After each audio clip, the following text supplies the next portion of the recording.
Everyone, मैं हूं आंचल पाठक और आपका 5 पैसा आईपीओ सीरीज में स्वागत है। आईपीओ सीजन फुल फोर्स में शुरू हो चुका है और इस वीडियो में अगस्त के फर्स्ट आईपीओ के बारे में बात करेंगे, जो है SBFC finance limited. SBFC finance एक नॉन डिपॉजिट टेकिंग एनबीएफसी है। इस वीडियो के थ्रू हम आपको बताएंगे कंपनी की strengths, weaknesses, overview end of course IPO synopsis के बारे में। तो अगर आपको इस आईपीओ इशू की सारी जानकारी चाहिए तो प्लीज वीडियो को एंड तक देखें। वीडियो शुरू करने से पहले please like, share and subscribe to the 5 Paisa YouTube channel to stay updated with the latest IPO as well as stock market news. तो गाइस, शुरू करते हैं आईपीओ सिनॉप्सिस के साथ। इस आईपीओ का इशू ओपन होगा ऑन 3 अगस्त और क्लोज होगा on 7 August.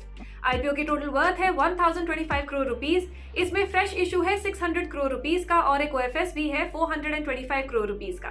Price band set हुआ है फ्रॉम ₹54 to 57 पर शेयर। शेयर्स अलॉट होंगे ऑन 10 अगस्त और आईपीओ लिस्टिंग डेट है 16 अगस्त की। ICICI securities limited, Axis capital limited और Kotak Mahindra capital company limited इस इशू के बुक रनिंग लीड मैनेजर्स हैं। इशू के ऑब्जेक्टिव्स की बात करें तो इशू के प्रोसीड्स फ्यूचर कैपिटल रिक्वायरमेंट्स को फंड करने के लिए यूज होंगे। चलिए अब इस सेक्शन में हम कंपनी की फंक्शनिंग के बारे में समझेंगे। एसबीएफसी फाइनेंस लिमिटेड का लॉन्च हुआ था 2008 में। Company non deposit taking, non banking finance company है।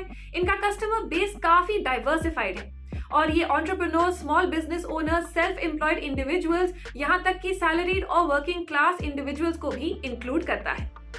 कंपनी के प्राइमरी प्रोडक्ट्स हैं secured MSME loans and loans against gold. Company का AUM यानी एसेट अंडर मैनेजमेंट 40% केगर से बढ़ा है fiscal 2019 to fiscal 2022।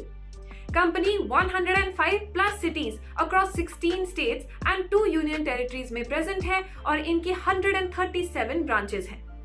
Institutional investors जैसे क्लेयरमॉन्ट ग्रुप, आरपुट group and Malabar group company को बैक करते हैं। अब हम स्पेसिफिकली इसकी इंडस्ट्री पर नजर डालते हैं। करीब 10 सालों में एनबीएफसीज ने अपने AUM में काफी बड़ी ग्रोथ अचीव की है। 2000s की शुरुआत में ये नंबर था 2 ट्रिलियन रुपीस, जो कि FY23 तक 34 ट्रिलियन हो गया है। क्रेडिट मार्केट में भी एनबीएफसीज का शेयर 12% से 18% तक बढ़ा है from FY 2008 to FY 2023।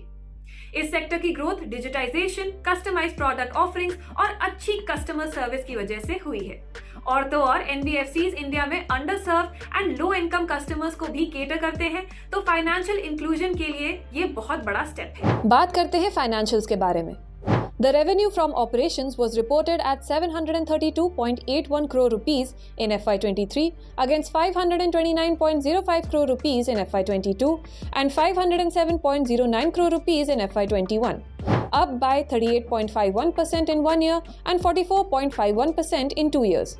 Total expenses amounted to 538.99 crore rupees in FY23 against 444 crore rupees in FY22 and 397.46 crore rupees in FY21, up by 21.39% in 1 year and 35.61% in 2 years.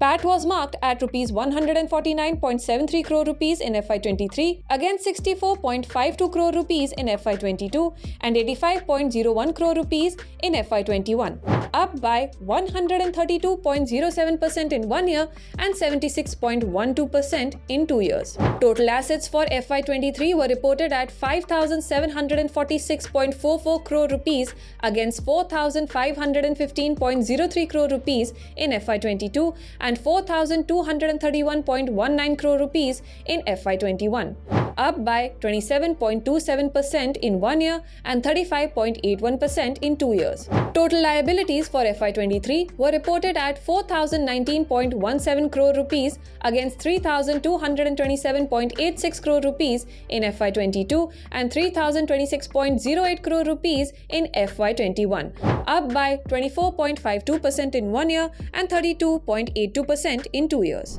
Company की कुछ strengths हैं जिनको हम इस section में discuss करेंगे। इनकी सबसे पहली स्ट्रेंथ ये है कि इनका नेटवर्क अक्रॉस इंडिया अवेलेबल है। एमएसएमई फोकस एनबीएफसी सेगमेंट में कंपनी का हाईएस्ट AUM है with a growth of 44% CAGR between FY19 and FY23।